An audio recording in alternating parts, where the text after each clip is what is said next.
পবিত্র কোরআনের কোন সূরাটি আল্লাহ তাআলার পরিচয় সম্পর্কিত সূরা?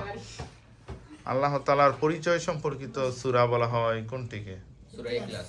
তারা হচ্ছে সূরা ইখলাস। সূরা ইখলাস। এক্সিলেন্ট, সঠিক উত্তর সূরা ইখলাস।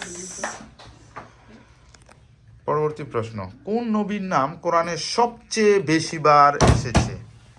কোন নবীর নাম কোরআনে সবচেয়ে বেশি বার এসেছে?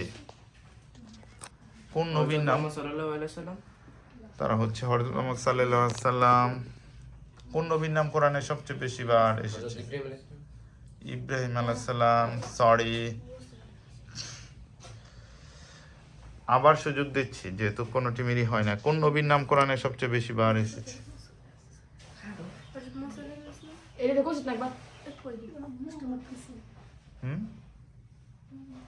হযরত মুসা আলাইহিস সালাম সরি মুসা আলাইহিস মুসা। তারা মুসা আলাইহিস সালাম। এক্সিলেন্ট, সঠিক উত্তর মুসা। পরবর্তী প্রশ্ন, কোরআন শব্দের অর্থ কি? কোরআন শব্দের অর্থ কি?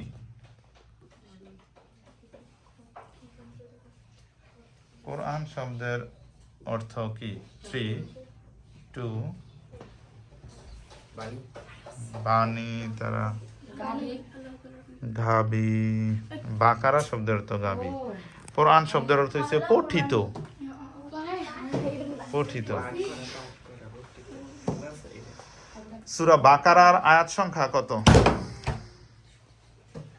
পবিত্র কোরআনের সবচেয়ে বড় সূরা সূরা বাকারা।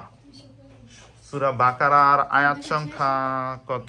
286টি। এক্সিলেন্ট, সঠিক উত্তর 286টি। সেই হিসেবে বিজয়ী হচ্ছে উভয় টিম। কংগ্রাচুলেশন।